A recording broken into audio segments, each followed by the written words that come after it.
if you decide to go the self-publishing route, you are not making a game. You are making a game and a publishing company.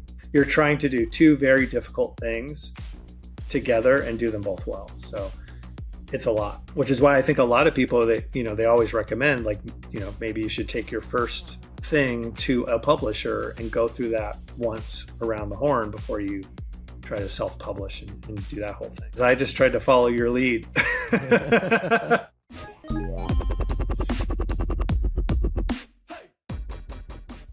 Hey everybody, and welcome to another awesome episode of Crowdfunding Nerds. I am your host, Andrew Lowen, and I am joined, as always, 99.99% of the time, Sean. I'm not a mathematician. And today we're also joined by Scott Pease, friend of the podcast and Crowdfunding Nerds, also the inventor or co-inventor, marketer, do-it-all-the-things guy for Snapships Tactics. Super excited. Welcome back to the show. Thanks for having me. Yeah. So you're like super famous and amazing. You worked on all the Guitar Heroes and all the rock band, or all the not rock bands, Guitar Heroes and Tony Hawk's Pro Skater, which is pretty. That's right. Yeah. And former director of Neversoft Entertainment, complete and total badass in real life, and toy maker. And now trying to make board games and make a go at it. So there you go. Yeah. Second career. Yeah. So tell me, Snapships Tactics started off as Snapships. So by the way, for those listening, like this episode is in our making series where we dig into really cool projects that are that have done well in crowdfunding that may or may not have been our clients. You have been a client of ours for a long time, and the idea is we want to kind of draw out lessons you've learned and how you have achieved what you did along the way and what you're doing now and why you're doing it, to hopefully learn from you, because all of us, including myself and Sean and everybody listening to this, are on the journey at some point, and we hope to learn from all the mistakes you made, take advantage of all the great lessons you've learned moving forward. And so if you want to start off, just how did Snapships become a thing? Yeah. So I guess, so I worked in video games for about 20 years, and, we did all kinds of stuff from, when I started in video games back in the 90s, it was like small teams making these small games. And by the time I left, we were up to like multi-studio, massive Call of Duty, thousands of people working across, the country. And it was just these incredibly enormous projects. So I took a step away from that in 2014, and I needed a break. The last Call of Duty game nearly killed me. And I couldn't not do something. And I kind of went back to my love of board games, which got me into the hobby in the first place, and started, messing around with some prototypes and trying to figure out what I wanted to do. And I kind of always had this dream of making a tabletop spaceship combat game where kind of the shtick of it would be that you would, kind of build your own ship, and you build it the way you wanted to build it. And the way you built it would actually determine how it played in the game. So that was the initial idea. And then it was like, well, how are we going to do this? And so I started actually prototyping a whole bunch of game ideas with the original plastic math cubes. I don't know if you remember those from when you were a kid, but yeah, the little multicolored cubes that you could snap together. And so I was messing around with that stuff, and I started chatting with a good friend of mine, Jeff Swenty, who I had worked with in the video game industry. And he was like a kind of a 3D printing guru. He prints all kinds of like crazy models and scale replicas of tanks and just really cool stuff. And I went to Jeff and I was like, dude, can you print me up some like little guns and a little bridge and some engines and things like that I can snap into these cubes for my prototype? And he was like, oh yeah, I can do that. So we got collaborating, and it was kind of really fun to just go back to the drawing board and just be working hands-on with just a couple guys, trying things out and iterating and 3D printing and, trying things over and over again. And we kind of both just got sucked into it to the point where it was like, this is really cool. This has potential, and where do we go with it next? Was kind of the first question that came up. And then so you eventually decided to make a toy line, right? Like it wasn't a miniature war game yet. So as far as I know, the actual game itself, Snapships Tactics, came after, but it was designed by like the same team behind X-Wing. Kind of, yeah. Let me back up a sec. Yeah. So in those early days, I was trying to come up with a game, and Jeff was really working on the sort of the connection system and the toy aspect of putting things together. And it became pretty clear to us early on that like trying to do both those things at the same time was just madness. Like Mm-hmm. we would get, it was scope creep essentially, Yeah. like, from my video game days where both things were like really hard problems to solve. And so we decided, well, let's just focus on one. So we kind of put the game aside and we just started iterating on the whole connection system. Like, how do we Mm-hmm. make a building system that's, you know, different from Lego, cool in its own way?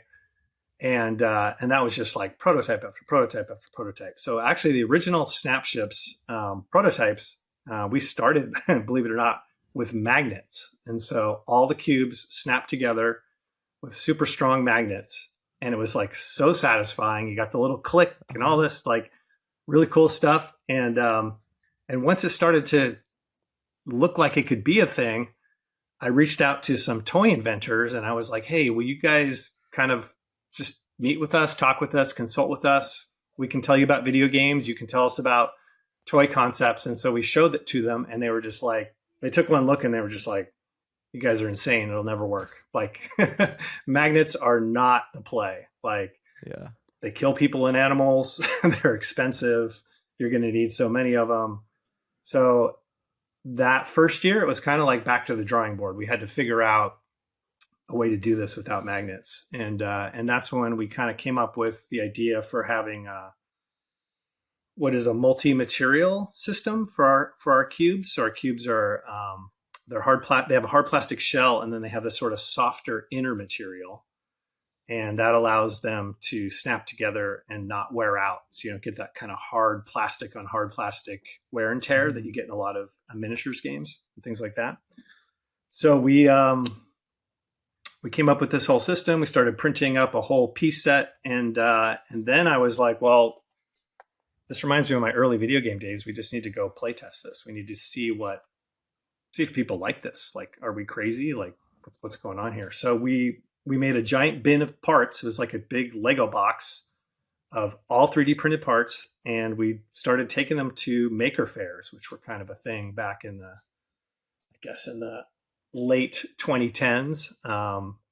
And we just set up a little booth and put out our pieces and be like, have at it. And like kids and adults and people were really into it, like really, really fascinated by the connection system. And so that was a little bit promising. And then we went to a maker fair in San Francisco, and the YouTube channel Tested with Adam Savage.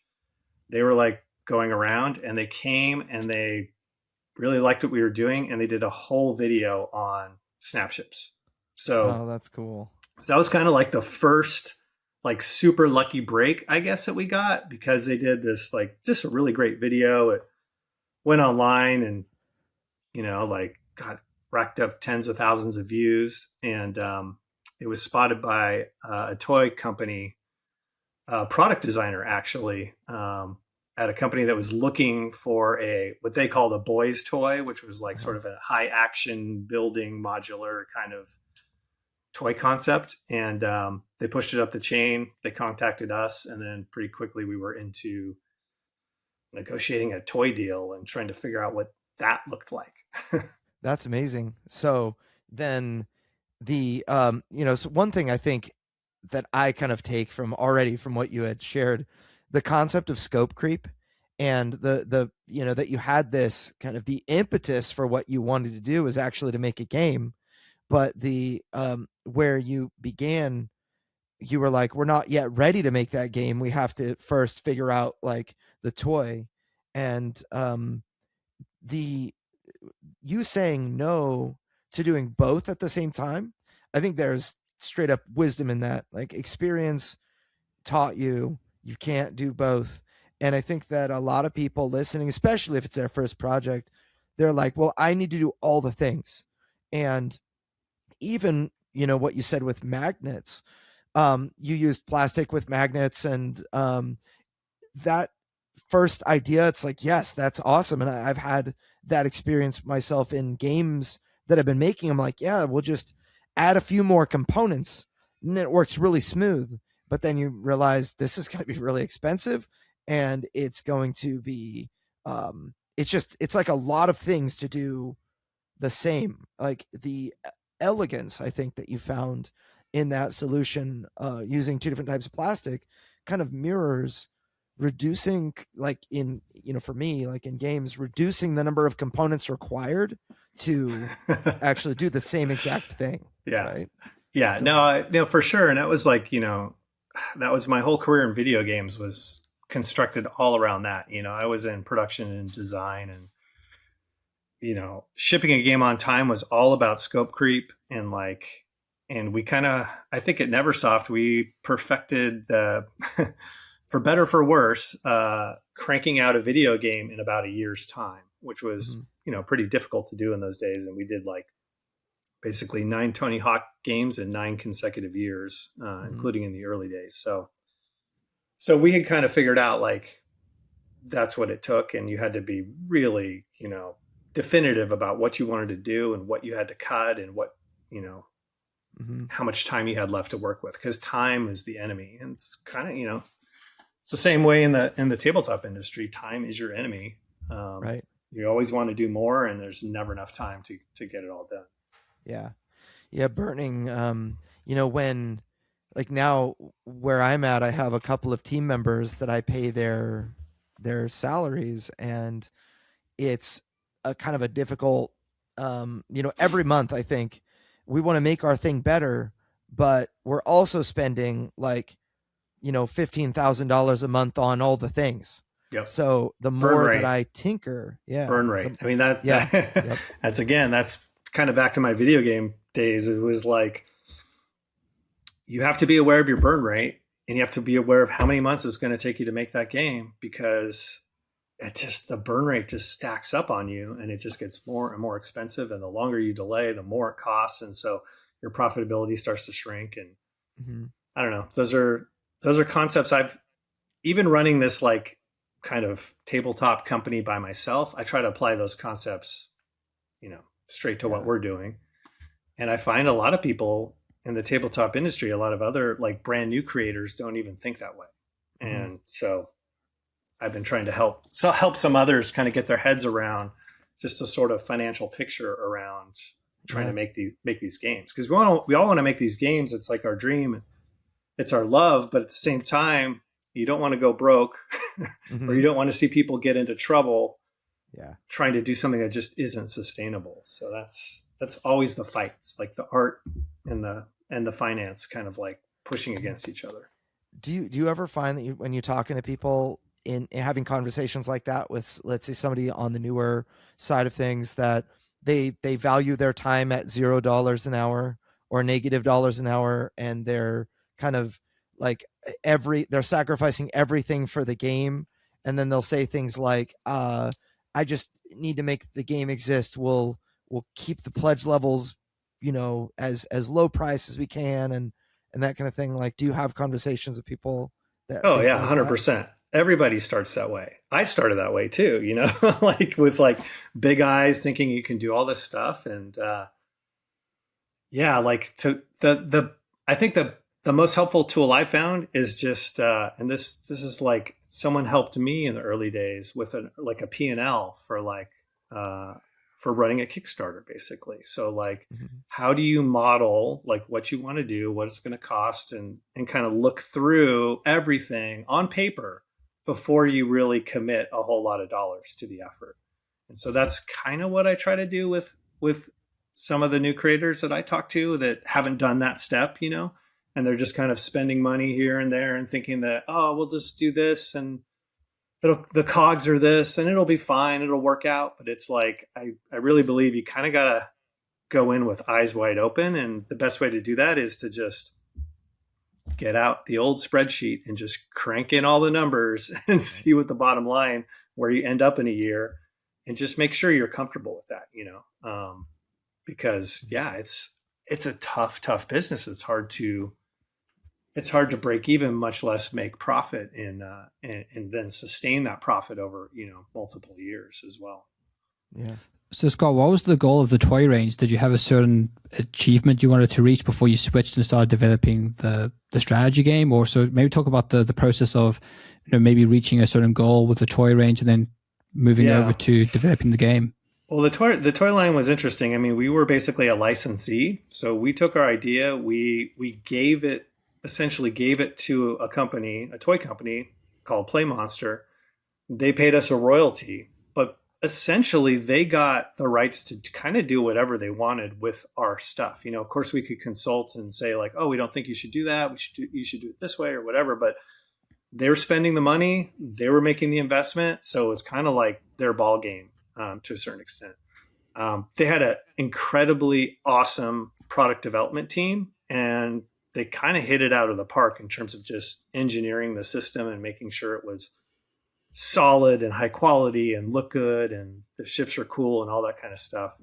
But the toy industry, is exceedingly tough, tougher than the tabletop industry, I believe, because it's just the margins are tighter, the market's more diffuse, you don't have the big spenders, you're targeting like everybody. We were right coming out of COVID, so that didn't help either. And they placed a huge bet on Snapships. I mean, they invested millions of dollars into the toy line to launch it. They produced 23 different kits, which is kind of crazy in retrospect. And like people had kind of told us, like, for a toy line to be successful, it kind of needs to do like $10 million or more. And anything below that is kind of like not worth doing. That's sort of like the toy level thing. So, I think they made a great product. It had a real uphill battle. It was hard to get in stores alongside, Marvel licensed toys and and GI Joes and all this other stuff. When you have this like kind of newish thing with its own IP that's sci-fi, it's like, so kind of all strikes against it. But it did well, but not fantastically, is I guess the way I would put it. I think in the first 2 years they did somewhere between, I don't know, like they did probably put out like 500,000 units of toys, which sounds like a lot. But again, it's like, if you manufactured 1 million units and you only sold 500,000 units, then you're in trouble. So, so basically we could kind of see after a couple of years that, it was a good business, but not a great business. And like, they just want hits, the toy industry just, your hits fund your other projects. And so we could kind of see the writing was on the wall that after the 5-year license period was up, that they weren't going to continue with Snapships, and that we'd just get it back. So we got all the rights back, and then we could kind of once again do whatever we wanted to do with it. Did David do anything with your license that you disagreed with or you found difficult? And what was the process of kind of, seeing something you've created be changed in a way that maybe you weren't so comfortable with? Super difficult. I mean, and I say that because when we were making video games, we like, for example, with the Tony Hawk series, we had started that series at Neversoft. And so as long as that series was successful, we got to make all the decisions on that thing. Like what was in it, what wasn't in it, who was in it. Like, I mean, we were just kind of running that project the way we thought was the best way to run it. So with the toy company, it's just completely different. Like, we're not hands-on. We're kind of like more outside of it. We're watching them make decisions. We're trying to advise, but we don't have the control. We cannot veto things, So I'd say that, that the challenges there were like in the marketing. They were just kind of an older school. They had an older school toy philosophy. like we need to be on TV, we need to do an animated show types things. And we were like, we're from the video game industry. We're like, it's all about social media. It's all about YouTube. It's, this other things. And so, we had a lot of debates about, what the marketing strategy was and how that should go down. And then, the other thing too, is when we invented Snapships, we always kind of saw it as a more mature, kind of cool kit bashing for adults and kids and stuff like that. And our philosophy was always like, if we make it kind of cool and I'd say not adultish, but like a serious thing, the younger kids they'll be like, oh, that's the cool thing the older kids are into. I want to do that too. Playmonster had a little bit of a different philosophy. They were like, we have to target kids. We need to like kidify some of these elements. We need to like put, silly jokes and other things like that into kind of the IP around it. And that was the part that like kind of rubbed us the wrong way. But we were kind of like, well, we don't, we never run a toy line before. We don't know what's what. So we'll kind of trust that they know what they're doing. And, and it kind of ran its course. So it was kind of a little bit tough to watch that. And that's why when we got the rights back, it was like, well, we want to do the tabletop version and we kind of want to return it back to being a more, serious, hard sci-fi, IP. Yeah, I think that especially nowadays with what they call kidults, the adults that are like that make up, I want to say at least 20% or more of the toy buying market or the toy market are adults buying toys for themselves, and it might even be higher now, but go on up there. Yep. So mine are across over there. Yeah, I mean, I don't know what Lego, like what their audience looks like, but obviously, they make $1,000 kits that are targeted at, older nerds who have lots of disposable income, right? So, yeah. Well, I know that their latest Pokemon Lego range was aimed at adults. It was specifically the marketing around that was go back to your childhood and experience Pokemon again. So it was 100% marketed at adults. Yeah. That's what McDonald's does with chicken nuggets. Like the first chicken nugget you had was probably when you were like 4 or 5 years old. I don't know if they had chicken nuggets. Do chickens have nuggets in South Africa, Sean? I don't know. They have them here. We had McDonald's, so yeah. Okay, so they have nuggets everywhere. But the first time you come in, McDonald's ran $2 billion a year in advertising, and they estimated the first. I think I shared this probably 100 episodes ago on this podcast, but the first time that they estimated all their metrics, it cost them $39 to get a brand new customer in the door for the very first time to buy a Happy Meal or a Big Mac. The next time that person comes in, it costs $3 to get that person to return. The next time is about 30 cents. And then eventually it's like pennies. And so what they do is they get you hooked on the chicken nugget drug, and you buy them 20 years later when you're an adult. You're just like nostalgic for the chicken nuggets and the sweet and sour sauce or whatever, so it's like a large portion of their marketing. So as far as so now you have the rights back. Mm-hmm. You have, I'm guessing, all of the stuff they engineered, all of the the fruit of that relationship to take with you wherever you want. Is that correct? Yeah, it is. And like, honestly, huge value there for us, right? Like as everyone who makes tabletop games knows, like it's not even about the paper and the components. It's always about the tooling and the molds to make the plastic things. And that stuff is so expensive. And, I think Playmonster invested over $1 million in that tooling. Wow. And so now all that tooling is sitting at the factory unused because they're done with the toy line. And so we get to pick it up and use it and, run those tools to make new kits and try to basically relaunch the game and kind of turn it into what we wanted it to always be, which was both a building system and a combat game together. So, and again, another kind of just amazing, lucky coincidence. When we were in the midst of doing the toy line with Play Monster, we started a Discord. That was kind of our own effort, just like to try to gather fans together and like see what they're building and help share that stuff on social media. Because of course, the big part of the whole concept was like, it's like Legos for starships. We want you to build something that's really cool and unique. That is your ship. That is unlike anyone else's ship. And that was always the kind of the guiding concept. So we came across this Snapships builder named Josh Dirksen, who was just incredible. Like his builds were just, they looked like miniature models you would see in a sci-fi film.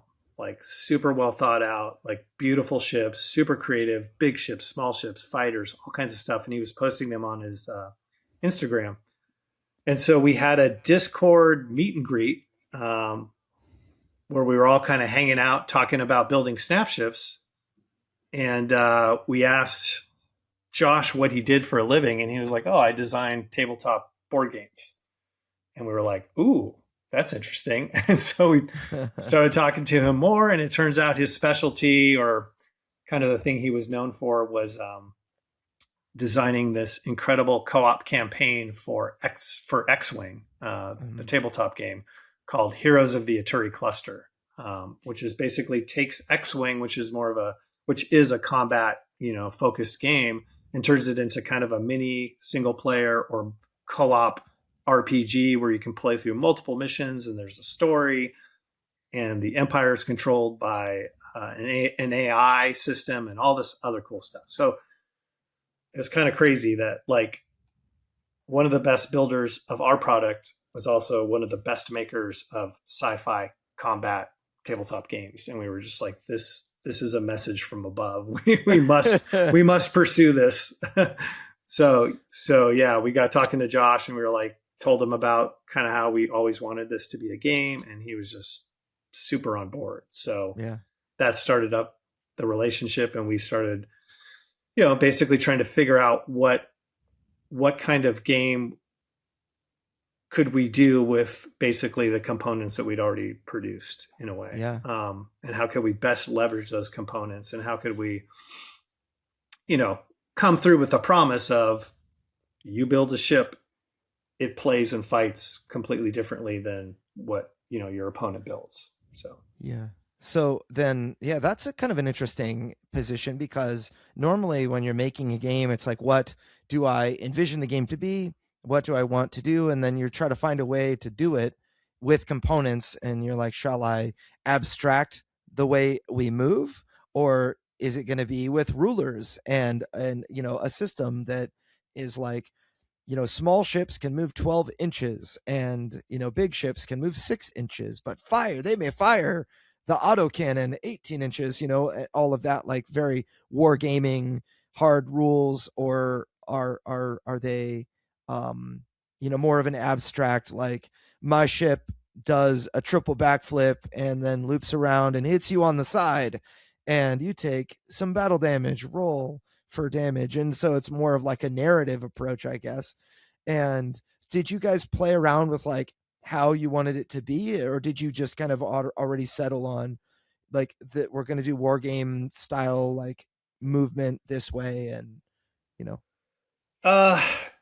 honestly, over the, like, I think I said we started this thing in like 2015, and now we're like at like 2022. So it's been like 7 years, right? So over that time, the whole time we're making all this stuff, I'm still tinkering with like ideas, trying to figure out like how would this play or what would it look like. But honestly, it was just kind of beyond my abilities as a game designer. Like in no way, shape, or form could I come up with what Josh came up with, because his head is just in that world. And so I think with fresh eyes, he was able to kind of take our system and distill it down into this system of cards, where the cards represent the equipment that's on your ship, and you can mix and match those cards to create the control panel for your ship. And, there's some, lots of constraints on what you can and can't do there, but you can be incredibly creative in how you kind of construct the control panel for your ship, and then that becomes this little engine that you're able to operate on the tabletop. We pretty much, because the ships are largish, we knew that like a board like with hexes or squares was just not going to work. That we needed to just kind of play on an open tabletop in the way that a war game plays, on like a 3x3 area or whatever. And then from there it was like, we wanted the toyetic aspect of the game just means that it can't be a war game with like a 1-inch rule book where you're like looking things up every, and doing all these complex calculations. Like, I think that was my role in the project, was to just constantly be like, let's try to make it simpler, cleaner, faster, like, more obvious, more intuitive, all that kind of stuff. And, my background when I was in the video game space, we would have board game nights at our studio, and then Magic the Gathering just became the thing, which, and so I played Magic for, 20 years. So that concept of a CCG, of like this pool of, cards or parts that you're working with and that you're experimenting with to kind of create the ultimate deck or the ultimate ship. I mean, that was another, I think, guiding principle that we wanted to capture in what we did. So, Scott, in terms of other games that inspired Snapships Tactics, there's anything in terms of specifically that, or this game kind of influenced this mechanic or so on and so forth? What else kind of, from your background, influenced how the game was developed? Let's see, I'd say like, it's funny, the whole like toyetic creation part is definitely influenced by my background in video games. I mean, we kind of did a ton of those different modes in all our video games, whether it be create a skater, create a park, like basically letting the player become the designer, so to speak, by giving them a set of tools that they can like manipulate together. So that was part of it. On the gameplay side, obviously, CCGs are a huge influence, because it's like, in our game, you're building your own units that you're going to then field on the battle. But there's this whole kind of game that happens before the game where you're experimenting with your builds, and you're like swapping cards in and out and trying to come up with kind of a real synergistic unit that you can then, that has a role that you can then place on the battlefield.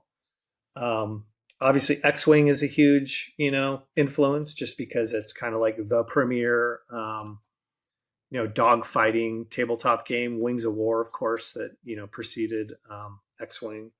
And I think we, take a few cues from BattleTech in the way that in Snapships Tactics, each unit has a pool of power and a pool of heat that they have to deal with. And so your parts get overheated, and heat can be dangerous. And so that element is kind of in there as well. And is the damage module, like, can you knock out someone's guns and then that becomes a disabled component on their ship? Is that type of strategy that happens as well? Yeah. So basically the way criticals work in the game, we operate with a 10-sided die. It's got a blank, a crit, and 1 through 8 on it. So when you're calculating hit numbers, it's always, I need 6s or better to hit or whatever. And for every critical hit that you score, that is going to knock out 1 piece on your opponent's ship. And you'll roll again to determine where that critical hit lands on their ship. And your ship is constructed of, it has I've talked about a control panel, which is basically just a list of these like narrow cards, each one representing a different core system on your ship. So that critical hit's going to land on one of those, and you have to flip that card over, and it's disabled, and you cannot use it until you repair it. So you might not be able to do a barrel roll anymore. No. Or you might even just lose your tail fin, so you can't turn. And now that your opponent can get behind you and stay behind you. So the whole critical hit system and kind of knocking parts out is where some of the kind of chaos comes in the game, because it's to a certain extent random, and you're going to have to adapt on the fly to whatever gets knocked out on your ship whilst this whole battle is going on. So. Hey, crowdfunding nerds, if you're looking for an awesome fulfillment partner for US shipping, you should really consider Bridge Distribution and Fulfillment. I personally use them. I've used them for multiple projects. They do such a great job. They also can fulfill Amazon orders and get you prepped for Amazon and their warehousing team. I have been so happy using Bridge Distribution. I'm really proud that they're sponsoring us. If you reach out, bridgedist.com, that's bridgedist.com, let them know we sent you. All right, now back to the show. So one of the things I always like to think about as a game designer, internally, I have a team that is very kind of trained by, so there's a YouTube channel called Extra Credits, which I think that every tabletop game designer, every video game designer needs to watch every video on that, almost every video, because it feels like so many things in video games and tabletop games are synonymous.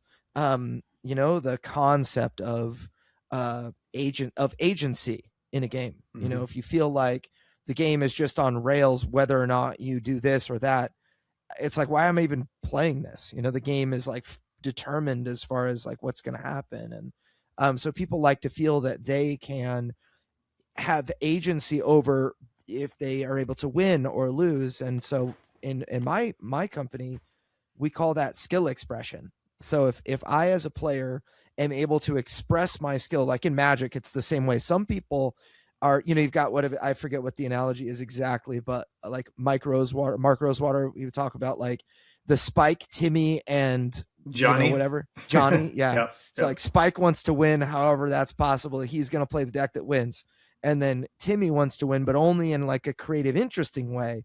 So he's going to hit you with Fireball for 9 million damage and then counterspell your efforts to stop that from happening. And then Jenny just wants to play with, or Johnny, I guess, he just wants to play with all elves, or he just like wants a deck that's beautiful looking, or, he's just there because it's fun to talk to everyone while they're playing, and so I think about like the ability to express skill needs to be in the game, but it can't like exclude those Johnnies, like the people that are just here to kind of enjoy themselves, or the Timmies that want to, have a good time and do this really cool, like, I critically hit your exhaust port, your Death Star explodes or whatever. Like those magic moments for them, versus the Spikes that are going to be chasing you and always like never giving you an opportunity to get out. They're always behind you now. Like, I got your tail fin. That's it. It's going to take 12 turns, but you're dead. So I think about that when designing games, but I think we know who Andrew is. yeah. Oh, I like to win, but I think that the interesting thing is like this blends with who is your target market.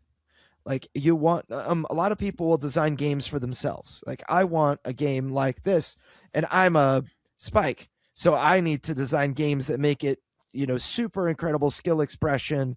And did you know you could combo these 12 cards together? And it's like, people are like, oh, this is very complicated. Like Catan's complicated to them. They'll never get this game that I'm making.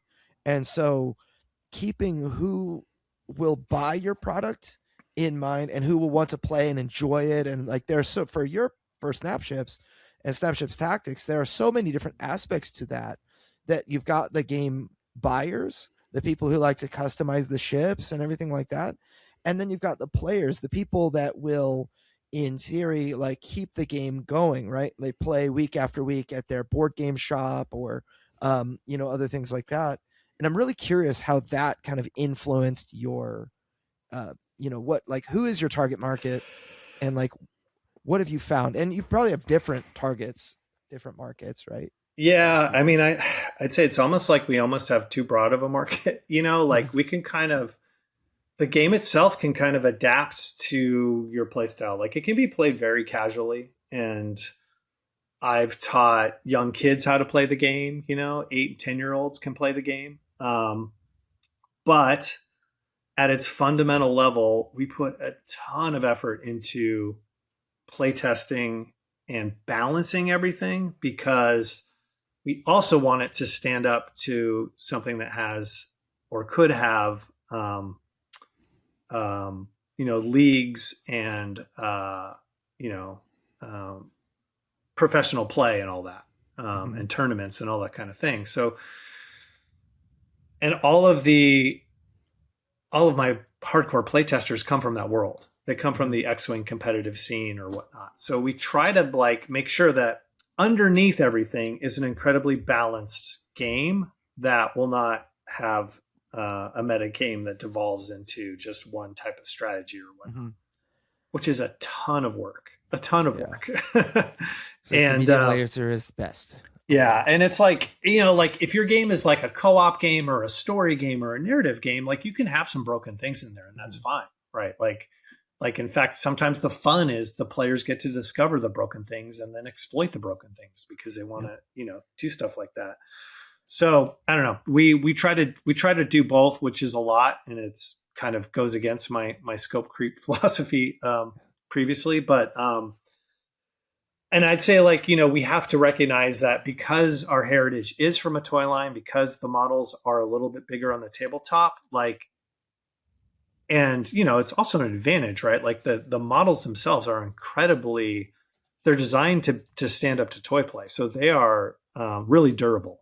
So it's not like a Warhammer miniature where you drop your $150 tank on the ground and it explodes into broken pieces and shatters and all that kind of stuff. Our stuff's really, really durable and toyetic. So therefore, it's kind of like a gateway into the whole wargaming scene. That's kind of how we see it. We see it as like a great first step for kids or adults who just don't want to get into all the minutia of something like original BattleTech or Warhammer, but want something that looks really awesome and epic on the tabletop, plays fast, and is a really balanced, tight, good, competitive game. That's a pretty cool, a very interesting way to look at it. And I think that when you're designing to kind of keep your target market in mind, and also the type of game you have, one of the things that I always hated was when you're at the end of a game and you think let's say you spent 2 hours playing, and there are a couple of things that I kind of reflect on as a player. One of them is, did I enjoy the last 2 hours of my life? Was it something that just felt, interesting, that I was engaged, I was thinking and I'm having fun and talking and whatever. And then when I look back on my play, whether I win or lose, let's say, especially if I lose, it's funny because people that win, they like games more. They're like, oh, I love this. This was great. I smashed everybody. And then all the other players are like, man, that tactic was overpowered. This game isn't good. But when I lose in particular, is there something that I can look back on and say, I should have done this and that might have changed my fate? If the only thing I can think of is the dice roll kept getting critical hits for you and never for me, then, and there's nothing else, and I may be total noob, not realizing, maybe you shouldn't fly in a straight line and be super predictable and whatever. But if there's something that I can look back on and say, I used that card too early to block your critical hit, and I should have probably saved that, or I saved it and I ended up getting totally wrecked and it was a terrible idea, then I can look back and say, even though my experience wasn't good because, I'm a Spike, so that's the way I define it. It's like, my experience wasn't good because I didn't win. I know the thing I could have done to fix it. So I need to play again. We got to play again. And so that's something I'm always thinking about. I mean, that is the sign of a great game, right? That people want to immediately go again because they realize now, after exploring your system in a shallow way, what they should have done or could have done or how they could have played better, and they want to feed that desire by playing again real quick. Our game, like I said, I feel like my role is always to try to reduce complexity, get it to play faster, because our game is like two games in one. It's like building your ship and then testing it on the battlefield. And so if those battles play out pretty quickly and you can see how well your build did, then you can just go back to the drawing board and now tweak your build your ship a different way, change its equipment loadout, and get it right back on the table to try again. So that's kind of the loop we want to have. So we want to have games that, resolve fairly quickly. They can get meaty when you start to introduce multiple ships in a fleet and you're playing like a whole squadron of ships. But we want the core engine to be really fast and efficient and quick turns and all that. Yeah. So now you went to Kickstarter, right, with Snapships Tactics, and then so let's start to walk through that, because a lot of people are going to crowdfunding, Kickstarter, Game Found, Backer Kit, but you decided to fund this effort through Kickstarter, and would love if you would just kind of talk through what you did. You've had a couple of them, you've got another one coming up, and let's kind of maybe focus on the most recent that you're working on right now, and what you like, maybe some quick really important points of things that you did and learned from, and maybe things you're taking into this next Gotcha. launch. Yeah. So the thing with the Kickstarter was we had just gotten the rights back from the toy line, essentially, and so it was all on us to do everything, and that was a big shift from like riding in the back seat and watching this thing go down to being now responsible for everything from finances to marketing to working with the factory to game design development, all the whole thing. So that was way more than I probably even anticipated, and I thought it was going to be a ton of work. And I think the biggest lesson there is that if it's like a cliche, and it's like it should have been obvious in retrospect, but it still wasn't until I went through it, which is like, if you decide to go the self-publishing route, you are not making a game, you are making a game and a publishing company.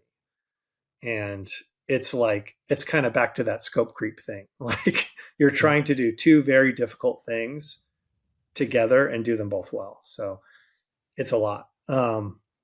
Which is why I think a lot of people that, they always recommend, like, maybe you should take your first thing to a publisher and go through that once around the horn before you try to self-publish and do that whole thing. But we felt like we'd done a little bit of that with the toy line. So yeah, we just stepped up and decided to run the whole campaign. So, the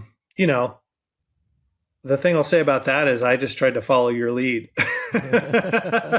Like, I was aware of Deliverance and I had followed your campaign, and like, it seemed like you were laying down tracks on really how to do this well. And so I was like, I kind of watched that and I was like, well, I just want to kind of repeat what Andrew's doing and run his playbook. So I tried to run your playbook.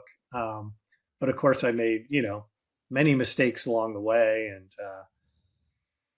And like, the thing with the crowdfunding is it would just like, you just never know. Like, you do not know until you press go and the thing starts happening over the first few days, if it's really going to work or not, or even at what level it's going to work, And that's where I think like planning on paper and in your mind for different scenarios that could play out is pretty important. So you're kind of prepared for what path you're going to be trending down. I'd say the dirty little secret is, within 3 days, exactly what's going to happen with the Kickstarter is what it feels like. I mean, at least that was the case back in 2022 when we ran our first one. It was like your first 3 days kind of determine, or maybe your first week determines everything about where your campaign is actually going to end up. Yeah. So it's like that trajectory. As far as like big learnings on it, I think the biggest thing, at least for me, was the pre-marketing. How important pre-marketing is, how important building buzz and hype is, how important building followers are and your mailing list and all that kind of stuff. I mean, it's kind of the mantra that you guys, talk about every week, but it's still like, it's hard until you're in it and you realize, oh my God, I'm like a month to go before we launch our Kickstarter, and I only have X number of followers and X number of subscribers, and it's just not what I want, and I need more time. So like, I guess my biggest lesson was start earlier than you think, build longer than you can, and spend more money before the campaign. Because I found it seemed way easier to get people into the campaign when we had a little bit of time in the pre-marketing phase. Once the campaign is underway, it's just running. It's like a freight train running its trajectory, like running down the tracks. And it's very hard to throw marketing at it at that point and really impact the bottom line. And so for me, and I don't know if you guys agree with this or if this is still the case today, but back then I really felt like every dollar I spent on marketing during the campaign was like 5 times more effective spent pre-marketing the campaign. Yeah. Yeah, it's such an interesting thing because you would, a lot of people, especially going to crowdfunding, they want to be like, I just want to know that this is going to work before I really put the, all the money in that I have. And it's kind of a cart before the horse, right? Because the horse is the thing that's driving the campaign, is like, how is your community? Are people out there very excited for it? Are there a lot of them? Are they all ready to back on the first day? And then, when you actually launch and fund, the trajectory, like you said, over that first week, whichever direction you're going, and however like shallow or steep the line is going to determine the end point. And there are certainly campaigns that we've run that are outside of that. Like I remember doing Planet Unknown back during the first Kickstarter they ever did, and they raised like $30,000 after 2 days. And then by the end of the campaign, they had raised like 260,000, wow, which was a huge, normally you raise like 50% of the amount you're going to raise within the first 3 days of a crowdfunding campaign. And they did like 40,000 or something like that, maybe 60,000. And then they had a lot of buzz hit, and it just went boom, boom, boom up. And that's, it was a really incredible game for its time. But there are so many that I feel like I'll say Deliverance is one of them. I had only $6,000 to market. That's all the money that I had on a credit card that I was able to and willing to spend pre-marketing. So I spent all of that on Facebook ads and launched and raised about 300K. It's like 141,000 on the first day.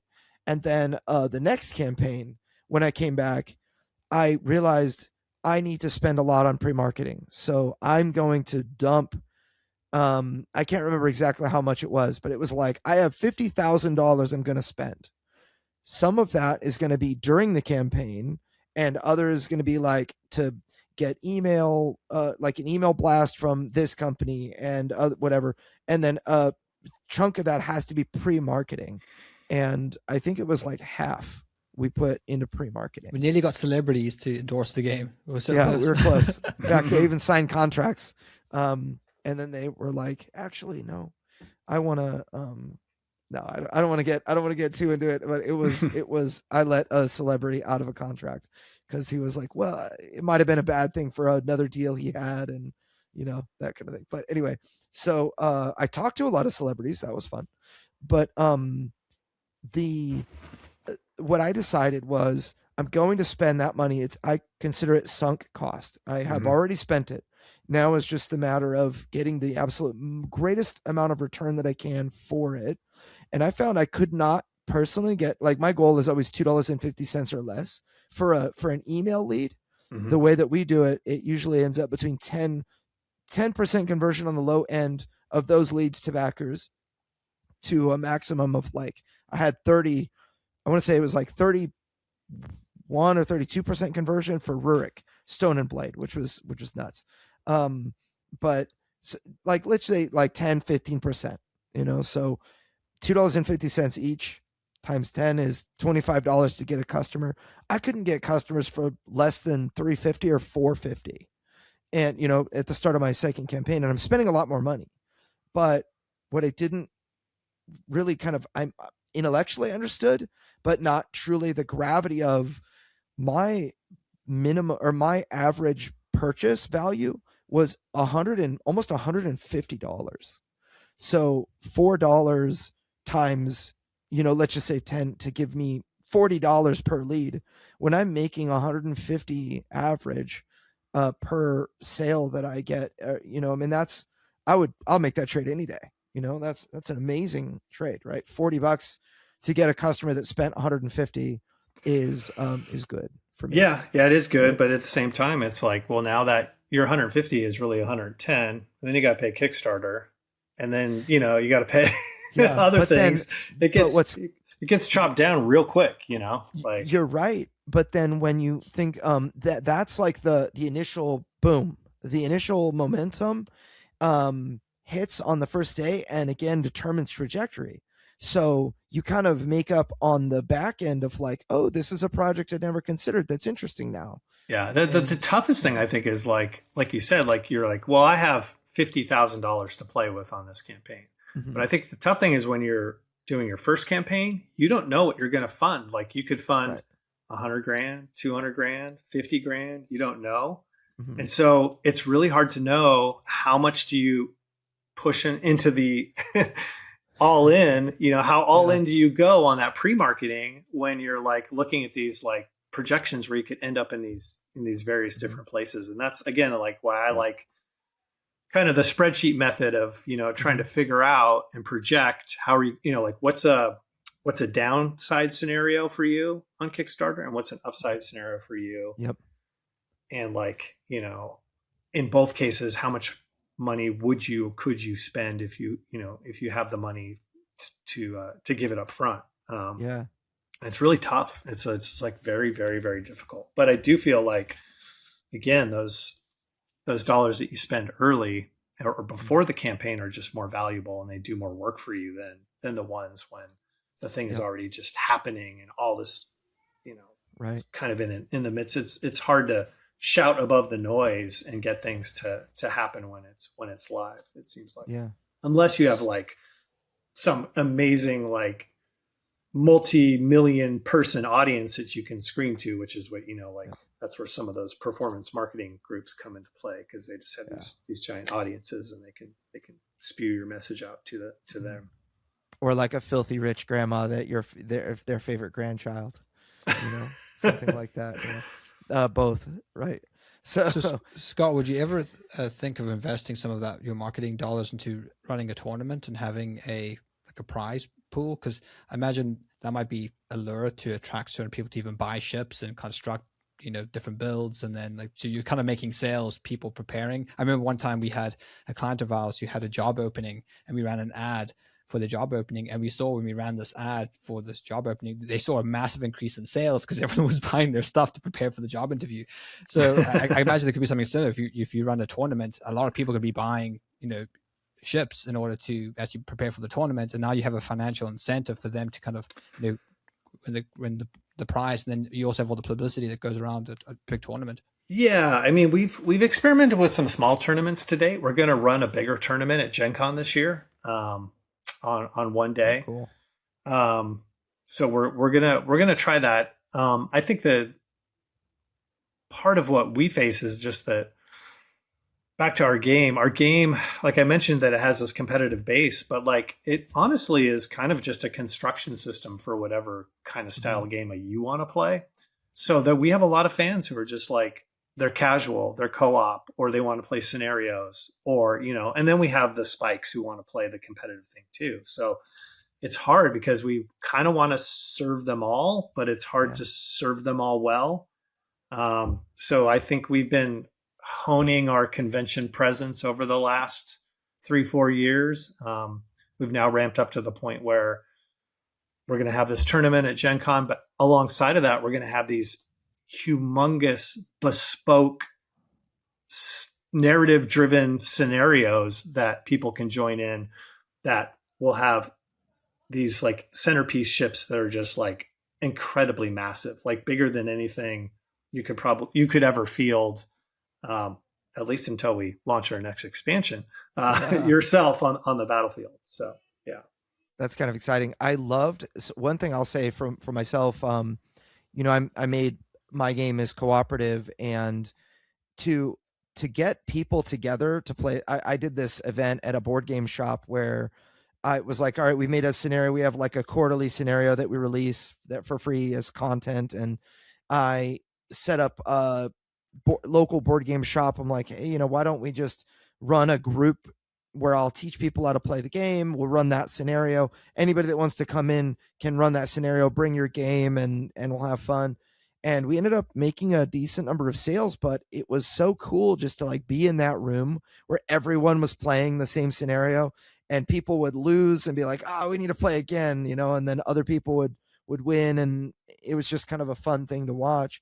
And so I created a raid where it was like, let's make it bigger, so like 40 people all playing in the same game now or whatever. And I think that's so cool. Like to run a scenario like that at Gen Con, I would be in. I'm like, oh, I got to hit the Snapship Tactics booth at some point during the convention. Like I would schedule to it. bring down the Death Star. Yeah. Well, these events that, they're run by a community member named Micah, and he is just a mad genius. He comes up with these incredible scenarios, and they are spectacles, because it's not just the people who are playing in the scenario. It's all the people who come up to that table and are like, what is this thing? I'm seeing a giant 3-foot tall spaceship on a launch pad, and all these fighters are attacking it and buzzing around it in the middle of the scenario. The big ship's like launching into the atmosphere, and it's like it creates just a lot of buzz and excitement around the game. It's the ultimate expression of table presence, I think, which we all know about is like a really pretty important part of any tabletop game these days. Is like, what does it look like on the table? Tabletop. Do people walk by the table and go, oh my gosh, what's going on there, and want to know more? And that's, I think you're always trying to create that. And some of these huge co-op scenarios do exactly that. And they do it better than, any other expression of the game.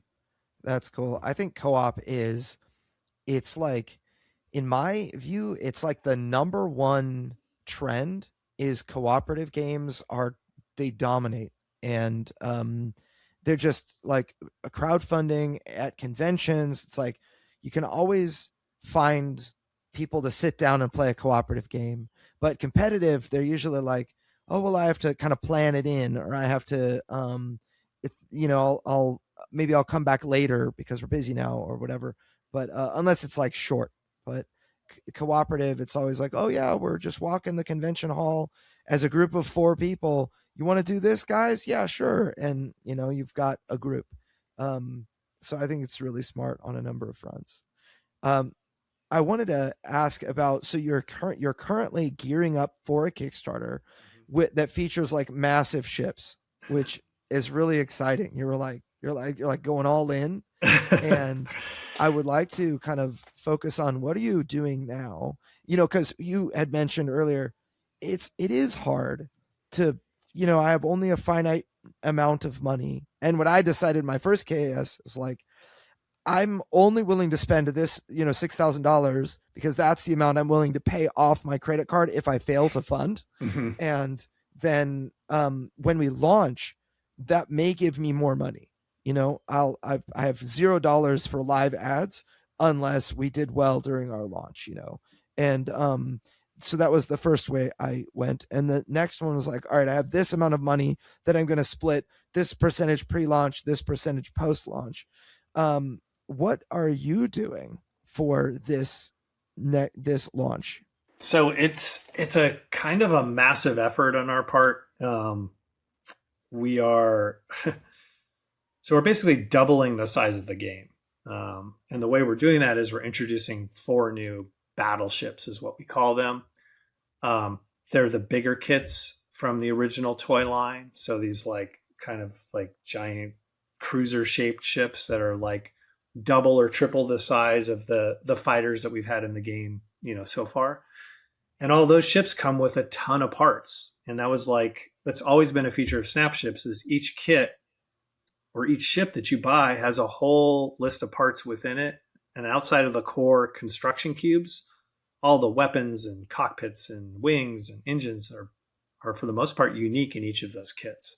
So it just brings a whole new pool of parts that you can then use across the entire Snapships universe. So you can take parts from the new bigger ships and put them on your fighters, and you can take parts from your fighters and put them and create your own big ships. So it doubles the size of the parts pool and all the stuff. And then on top of that, we've developed a rule set for playing multi-stand ships. So you can have, we call it a battleship. So it's got 2 stands that are connected together with a new piece of plastic we call a stand bridge, so that your model stays stable on it. And they play like multi-station ships, in that you have a front half and a back half, and they have different parts on them, and they can do different things. And you activate them, like you might activate the front half of your ship and does a bunch of stuff, and then your opponent activates their fighter, and then it comes back to you, and then you activate the back half of your ship, and then they activate their other fighter. So it's a way of playing like bigger, more complex ships alongside all the fighters and drones and all the other things that we have already out there.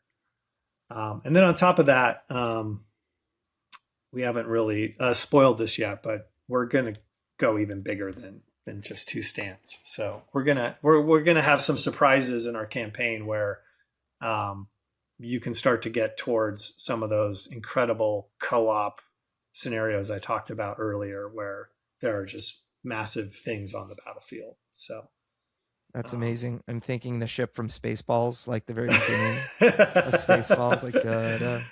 I mean, you should, like, there are a lot of fans too that just build with Snapships. They just love building things. And we have people in our Discord that have built 5-foot ships, Wow. They're incredible, like built out of, I don't even know how many parts are in them, like hundreds and hundreds and hundreds of parts. Just because they love that style of building. They want to go bigger than everybody else. They want to build a capital ship. They want to do that thing. So, and it's like, I don't know, we feel like we've got the system that can let you do that. Like you can build a tiny little drone that you can field on the battlefield and have a whole fleet of them, or you can just focus on building one master ship. And we kind of want to give you the freedom to do all that and somehow make it all work on the same battlefield. So that's the goal. To your question about like, how do we go into this next Kickstarter? I mean, we feel really fortunate with that first Kickstarter. We did pretty well out of the gate, and funded well enough to like have some funds left over. And so this time around, it's kind of like we're taking all the funds, all the profit essentially from that first Kickstarter, and just plowing it all into this one, to see where we can get. Like we really do want to do bigger and better than the last Kickstarter, and we need to prove to ourselves that we can do that. And so that's the goal. And we're either going to do that or more than that, and that'll be great. Or if we don't do that, then it'll be the universe telling us, well, your concept has a limit to it, and like you need to just back off, or whatever. So I don't know. It's kind of all or nothing on this one. Yeah. So. Yeah. It's interesting because I think that's a really fair way to go, because, a lot of people that are making their thing, they're working and providing for themselves, in their income, in their lifestyle, like through whatever full-time job they have, or, and then this is on the side, and it's kind of considered like, I remember as like a poker player, I would keep track of my bankroll on the side, and it would be separate from my income and everything. And I had like $750 was my bankroll back when I was like living in a tiny little condo with my wife. And I would take 10% of that and put it on the table, and that was it. And I was tried to be so disciplined and diligent. And with a person's first Kickstarter, in fact, we had a client recently, Nimble RPG, Evan Diaz with Nimble RPG. He did like 5 Kickstarters before coming to us. And his biggest Kickstarter he did up to that point was like 14,000, but he wouldn't have been able to hire us or to do any of the big things unless he built himself up to that point. Yeah. And I think that's kind of the key takeaway that I'm pulling from what you just shared. It's like, build yourself up to a point, rather than, it depends on your risk. I've had people that have literally mortgaged their house, to to start a company. I've seen all the crazy things. Like Chris Birch has a really fun story from Modifius Entertainment, doing the exact opposite, like making free stuff and people liked it, you know. So it depends on your level of risk aversion and tolerance. But I think that what you said is a really smart way to go. Yeah, 100%. And I like, kind of back to the beginning, I think again, if you're a new creator, you want to go in with eyes wide open, and you really do want to like think about what kind of risk level you're willing to, go in as. And like, the thing I see is a lot of people just, it's so hard. You get so wrapped up in your thing and thinking that your thing is going to be the greatest thing ever. And that's great because you want to have optimism and passion for it, but at the same time, you got to be realistic too, and you gotta run that downside scenario too, and just make sure you understand. Oh my God, if this goes wrong, I'm going to end up in $50,000 or $100,000 worth of debt. Can I stomach that? Do you want to stomach that? Are you willing to do that? It's like, so you just, you just got to kind of know what you're getting into. Now, Scott, I know with war games, there's a huge market, not only in the actual kind of miniatures and things that you table, but also the terrain. Is that something that you've considered in terms of expanding at some point to get into customized terrain or building block terrain? Well, it's funny. Not really, because of the nature of our game. So we're a dogfighting game, right? With your ships flying around the table. The terrain plays a huge part in the game, but it kind of has to be flat because you enter into terrain tiles with your ships and they have to kind of sit on top of it. Sometimes at conventions we'll have some 3D terrain, but like when a ship enters into it, to make room for them, you kind of have to set it aside. So it's just not like, it's not the same as like say a mech game where you can have a lot more complex 3D terrain on the battlefield. So the short answer is no. Like, we have play mats and a few other things like that, but we've put all our effort into the construction of the ships themselves because they're kind of like the stars of the battlefield anyway. So that's where our focus is. If we ever do go into ground-based combat, though, that's, I think, where you could see some 3D terrain becoming a big thing. That's fun. That's kind of like the Twilight Imperium. What it does is you have these ships and armies that fly into various tiles, but then each of those have planets that you have to send troops down to the planet to kind of conquer.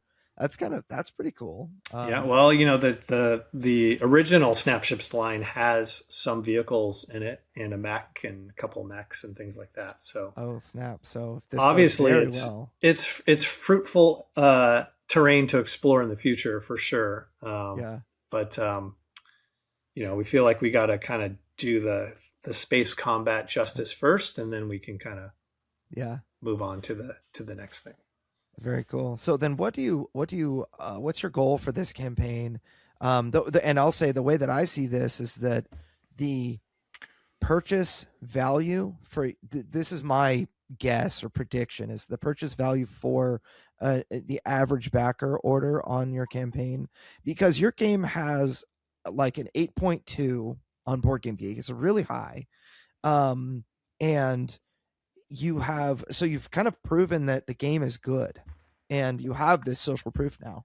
Mm-hmm. And you've got this crazy, like, it's just these epic mammoth ships, and the game is good. The ships are amazing. The actual way that they snap together is really satisfying and super, it's it's out there now. I think you're going to have an average order value of 200 or more on your campaign.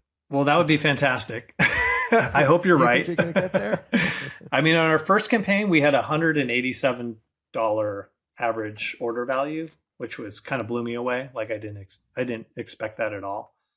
But we're fighting a few things in that, like, over time, the pricing on our stuff has come down a little bit, just because that's the way things work. As they sit in market, you kind of have to discount them over time. So prices have come down a little bit. and it's hard to predict too. Like, we know we have a lot of fans out there that have everything that we've already made to this point, and so that are they just going to add on the expansion content? How much of that are they going to get? Hard to predict there. And then, a goal with this campaign, though, for me personally, though, is, I want to see all our backers come back and get the new expansion and make their game bigger and all that.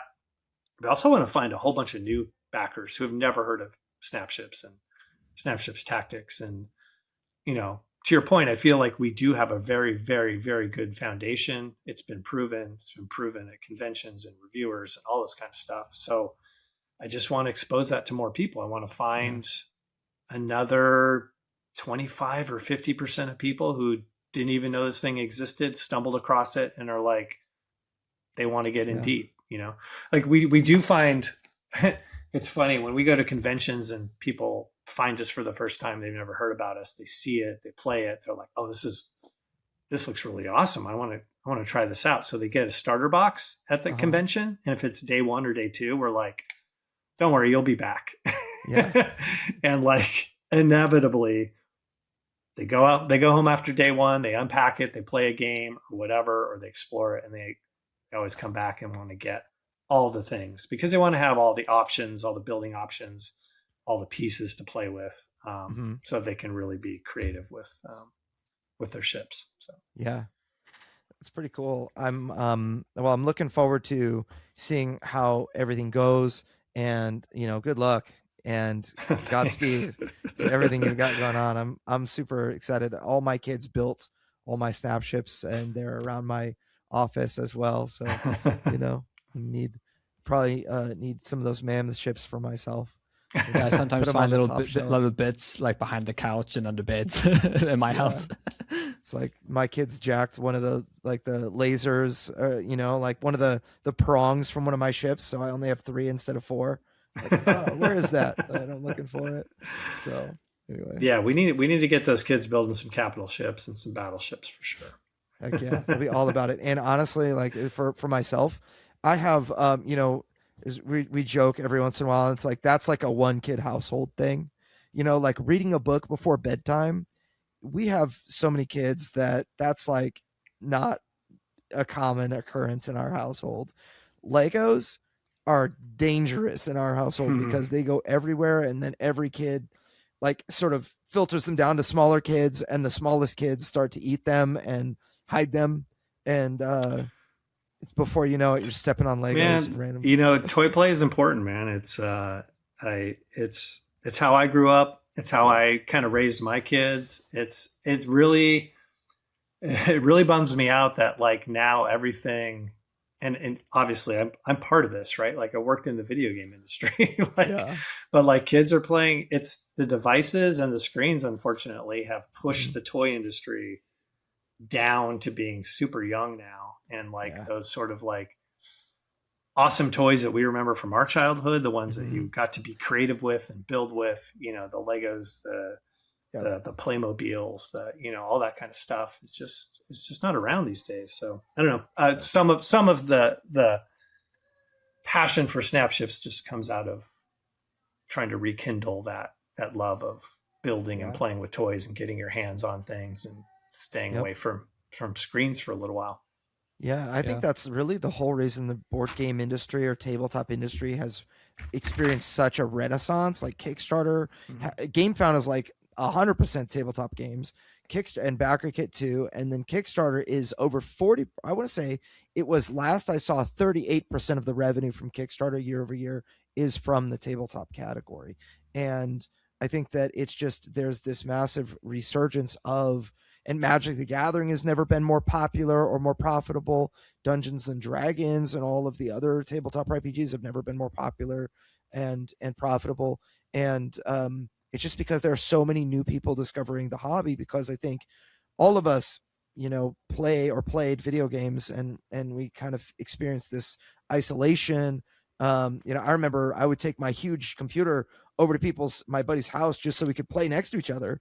And, even if we have Discord, it's like, it's not the same, and I think that playing something tactile like this, just feeling something tactile like this, snapping the pieces together is like, it just you can't really get that with Minecraft, Yeah. So anyway, well, good luck, Scott. I'm super excited for you. Sean, you have any other questions for Scott? No, I think we've covered the gambit. Okay, well, hopefully your people appreciate all the deep dive into the making of Snapships Tactics. If where last question, I guess, where can people find you? Probably just go to snapships.com and you can enter into the mailing list. You can look at what we've got on offer. You can read reviews. You can join the Discord. All that stuff. And we're Snapships on all the social media platforms as well. So That's awesome. Easy to find. And when you're playing cool. Snapship Tactics, you need to use the Tabletone app. They've got a whole sci-fi package. Oh, it's really good. So you should check out Tabletone. They've got sound effects too. The lasers and things. Yeah. Yes. Oh, that's such a good plug. I'll also say you have like over 2,500 followers now on Kickstarter. Your project we love. You're really set up. I just can't wait to see when you hit that launch button. There's going to be some juice flying. I'd like to see you make $1 million, man. I just can't wait. We'll see. But we'll see, man. It's always nerve wracking, and I'm just like, I'm gonna cross my fingers and hope the work works out. That's right. And wherever you land, you've got a plan. Yeah. So very good. All right, Scott. Pleasure having you. We'll let you go. See you next time, nerds. Make sure if you're listening on Spotify or Podbean or Apple Podcasts, give us a rating, and we'll see you on the next episode. Hey, Crowdfunding Nerds, it's Andrew Lowen, and I wanted to introduce you guys to the Crowdfunding Nerds Academy. If you don't know, we have a do-it-yourself course system that will teach you how to build, excite, and prepare a crowd to fund you on your launch day, and that is our goal. I have used these systems to help raise over $30 million for tabletop campaigns, over 200 tabletop crowdfunding campaigns since 2019. I've generated over $100 million through e-commerce sales using these processes. These courses teach you how to replicate our results. They're made for the small creator. Over 150 of those people were first-time creators. These courses contain hundreds of hours of podcast discussions and tons of details that are almost impossible to find on the internet. And they have been distilled into concentrated courses that you can absorb quickly. They are designed to generate results. We hold nothing back. Visit crowdfundingnerds.com/academy to learn more, or just Google search Crowdfunding Nerds Academy.